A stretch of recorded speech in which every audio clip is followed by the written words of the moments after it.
Have you ever realized you're an adult with a full calendar and still no one to call at the last minute? I'm Jake, and yeah, that one hits closer to home than I'd like. I'm Chloe, and honestly, that exact thing happened to Jake a few months ago. So I moved to a new city about 8 months ago.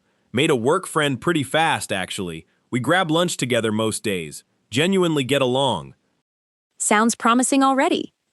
Right, but then last month I had an extra concert ticket for Friday night. Great show, last minute. And? I scrolled through my entire contacts list looking for someone to invite, and I just stopped. There wasn't a single person I felt comfortable texting. Not even your lunch friend? That's the weird part. We talk every single day, but somehow it never felt like text them about a concert territory. So the ticket just went unused. That's such a specific kind of lonely, honestly. Surrounded by people, still stuck. And it's not like you don't have people who like you. Right. That's what made it sting more. It wasn't a shortage of nice people. It was a shortage of anyone close enough to text on short notice. So today, 3 parts. First, the language for actually turning an acquaintance into a real friend.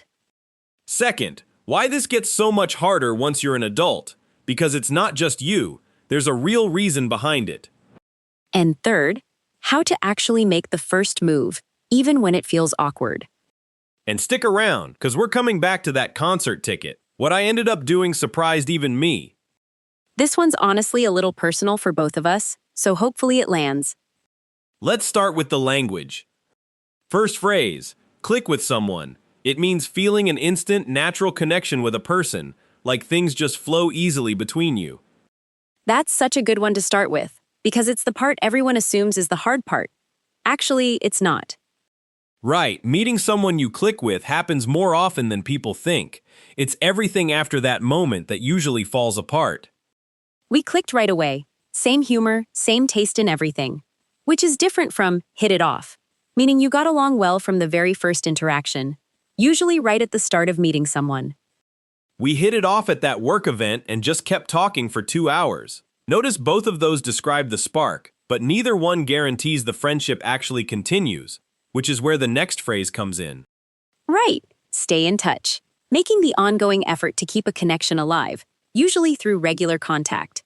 We promised to stay in touch after the trip, and honestly, we actually did. There's a phrase for when you want to move past small talk into something deeper, take things to the next level, deepening a relationship, whether it's friendship or otherwise. After a few coffee catch-ups, we decided to take things to the next level and actually hang out on weekends. And the word for someone you know but aren't quite close friends with yet? An acquaintance. Someone you have some familiarity with but not a deep relationship. He's more of an acquaintance than a close friend, at least for now, which is honestly exactly where Jake's lunch friend was sitting before any of this. Right. Which one do you think matters most for actually building something real? Probably stay in touch, honestly. Clicking with someone is easy. The hard part is not letting it fade after that first spark. That's such a good point. There's one more I want to add. Put in the effort. Actively doing the work to build or maintain a relationship, instead of hoping it happens on its own. Real friendships take putting in the effort, especially once you're both busy adults, which honestly sets up the whole rest of this episode. It really does. What's the ratio, do you think? How much effort versus how much natural connection actually matters? Honestly, I used to think it was mostly about the click. Now I think it's like 80% effort, 20% spark. That tracks with everything we're about to get into. Okay, let's lock these 5 in. Word 1, acquaintance. Someone you know casually, not a close friend. She's a friendly acquaintance from my gym. Word 2, and guess this one first. Someone describes a friendship that feels real and unforced, not fake or performative. What's the word? Genuine? Exactly, genuine. It felt like a genuine connection, not just small talk. Word 3, mutual. Shared or felt by both people equally. The interest in staying friends was mutual, which made it easy. Word 4, rapport. A sense of understanding and comfort between two people. We built a really good rapport after just a few conversations. And word 5, bond, as a noun here, meaning a close connection or tie between people. Working on that project together created a strong bond between us. And another use. There's a real bond between people who go through something hard together. Good one. Shows it works for groups too, not just two people. 5 words, locked in. All right, we clicked with each other in the party. Small preposition fix. It's at the party, not in the party, when you're talking about an event location like that. I want to take our friendship to next level. Missing article. Take our friendship to the next level, not to next level. Last one. She is a genuine person. I trust on her. That on shouldn't be there. Just, I trust her. Trust doesn't take a preposition before the person. One more. We have a strong bond since years. Wrong preposition for that kind of duration. We've had a strong bond for years, not since years. Since needs a specific starting point. Quick scene. Texting a coworker you've been getting along with.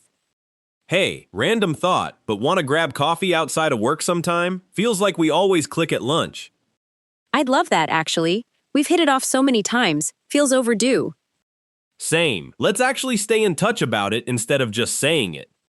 How about Thursday? I don't want this to become one of those things we mention and never actually do. Thursday works. Consider it locked in, not just talk. Deal. And scene.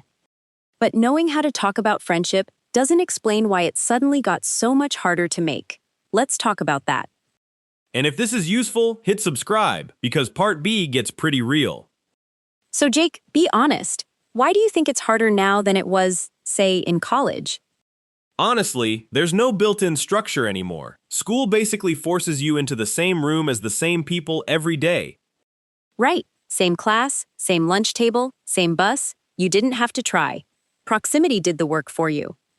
Exactly. And once that disappears, you have to build the structure yourself, which most people are completely out of practice doing, meaning you've lost the skill or habit through lack of use. I'm so out of practice at making new friends, I don't even know where to start anymore. And here's the thing that makes it worse. By adulthood, everyone's already settled. Most people already have an established friend group and aren't actively looking to expand it. It's not that people are unfriendly, it's just that everyone's already settled into their circles. Which connects to something we mentioned earlier, the effort has to be mutual. One person can't sustain a friendship alone forever. I kept reaching out, but the effort wasn't mutual, so it eventually just stopped. And that's often exactly how friendships quietly end. Not a fight, just a slow fade, or drift apart, gradually losing closeness with someone over time, usually without any dramatic event.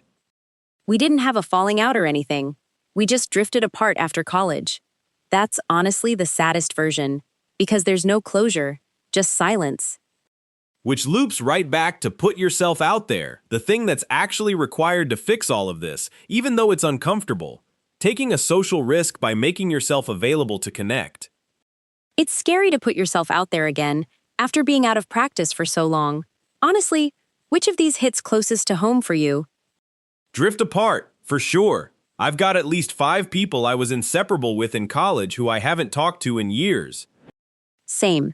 And it's wild how it never feels like a decision in the moment. It's just months of silence that add up. Right, nobody chooses it. It just happens gradually. There's actually some comfort in knowing it's not personal, though. It's not that anyone stopped liking you. Life just got in the way. That reframe genuinely helps. It's less, they didn't care, and more, nobody restarted the effort. That's it. Okay, let's lock in the words. Word 1. Isolated. Feeling alone or cut off from others. Working from home made me feel pretty isolated at first. Word 2. Stagnant. Not moving forward. Staying the same without growth. My social life felt stagnant for a while after the move. Word 3. Vulnerable. Meaning emotionally exposed or open to being hurt. Reaching out first always makes you feel a little vulnerable. Here's one to guess. Word 4 is the fear that stops most people from making the first move. The fear of being turned down. Rejection. Exactly. Rejection. Fear of rejection is honestly the biggest reason people don't reach out. And word 5, routine, meaning a fixed, regular pattern of daily life. Adult routines don't naturally include meeting new people the way school did. And a second example. Breaking out of routine is honestly the first step to meeting anyone new. True, routine is comfortable, but it doesn't exactly introduce you to strangers. 5 more locked in. We drift apart since college. That needs present perfect. We've drifted apart since college. I feel isolated of my new city. Wrong preposition. Isolated in my new city. Not of. Last one, she afraid of rejection always. Missing verb and word order issue. She's always afraid of rejection. Needs is, and the adverb goes before the adjective. One more, my social life is stagnant during 2 years. Wrong preposition again. Stagnant for 2 years, not during. During needs a defined event, not just a length of time.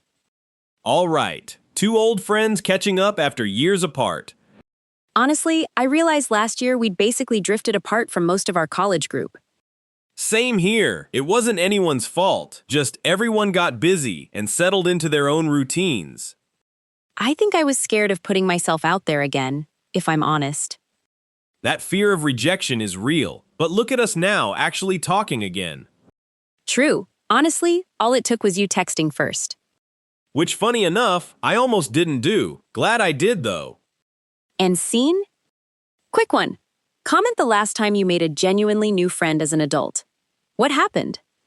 We'll read a bunch of these and react to them soon. And our community group is linked below if you want to actually practice this with real people. Now, how do you actually fix this? First phrase, make the first move. Taking the initial step in starting or deepening a relationship instead of waiting. I finally made the first move and texted him about grabbing dinner. Next, be the one who reaches out, actively initiating contact rather than always waiting for the other person to do it.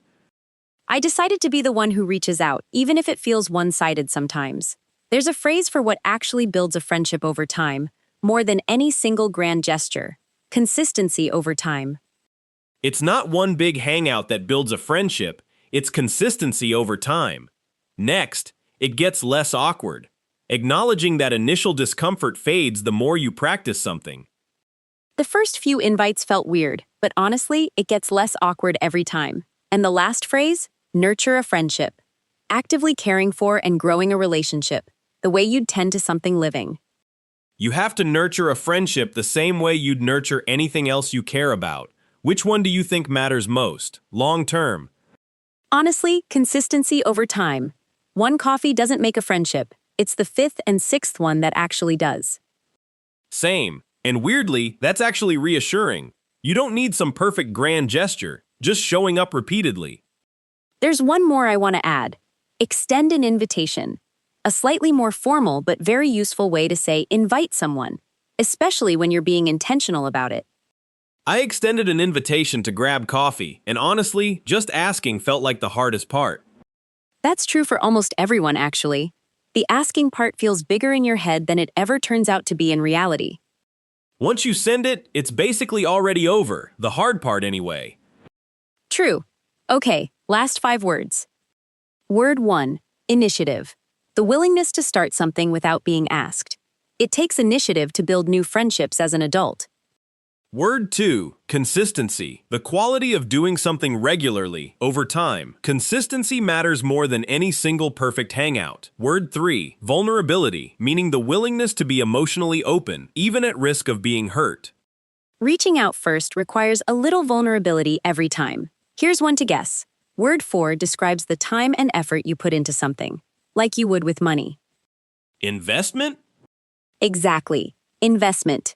Every friendship is really an investment of time and energy. And word 5, reciprocal, meaning given and returned equally by both people. A good friendship should always feel reciprocal, not one-sided. And one more.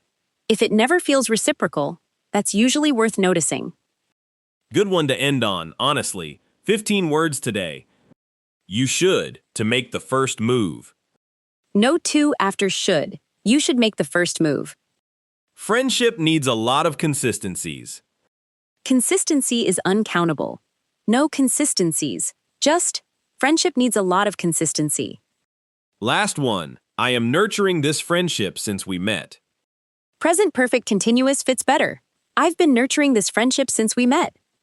One more. I need to extend him an invitation for coffee. Small fix. Usually we say extend an invitation to him, not extend him an invitation, though both are technically heard. The first is more natural in conversation. Last scene, I'm nervous about texting someone I barely know to hang out. Just make the first move. Worst case, they say no. And honestly, it gets less awkward every time you try. What if it feels one-sided? Then you'll know pretty quickly if the effort's mutual or not. But you have to be the one who reaches out first to even find out. I guess consistency starts with just one message, right? Exactly. One message, then another, then another. That's really all it is. Fair. I'll extend the invitation tonight. And scene. Now let's go back to that concert ticket. So, a few weeks after that whole unused ticket thing, another show came up. Same situation. Extra ticket. Did you scroll through contacts again? I did, but this time I actually stopped on my lunch friend's name and just sent it. Hey random, but I've got an extra ticket for Friday. Wanna come? And? Instant, yes. Like, within a minute. Turns out he'd been thinking the exact same thing. That we got along great, but never actually hung out outside work. So the mutual thing was there the whole time, just nobody made the first move. Exactly. We went, had a great night, and now we actually text outside of work constantly. It wasn't some big dramatic effort. It was one message. Did it feel awkward, that first text? Honestly, a little. My thumb hovered over send for a solid 10 seconds. But it got way less awkward the second he replied. See, that's exactly what we talked about. The awkwardness fades fast once you actually put yourself out there. Right, and now we've grabbed dinner twice since then. Completely unprompted. No big occasion needed. That's a real bond forming, honestly, not just a work acquaintance anymore. Which is honestly the whole lesson right there. It's rarely about finding new people. It's about actually reaching out to the ones already around you. And being consistent after that first invite, not just a one-time thing. Right, because honestly, the version of me who almost let that first ticket go unused could have just as easily let this one go too. But you didn't. And that's really the difference between staying an acquaintance and actually becoming friends. Right. So if you've got your own version of that unused concert ticket sitting in your contacts right now, that's your sign. Quick recap. Part A gave us the language for building connection. Click with someone, hit it off, stay in touch, take things to the next level, an acquaintance. Part B was about why it's harder now. Out of practice, everyone's already settled. The effort has to be mutual, drift apart, and putting yourself out there. And Part C was about actually fixing it. Make the first move, be the one who reaches out, consistency over time, it gets less awkward, and nurturing a friendship. Next time, we're keeping things a little lighter, talking about weekend plans in English, perfect for that classic "what did you get up to" conversation. That one's going to pair nicely after this one. And seriously, go text that person you've been meaning to reach out to, right after this episode. If this helped, hit like, subscribe, and share it with someone you've been meaning to text. See you in the next one. Hi everyone! Aye!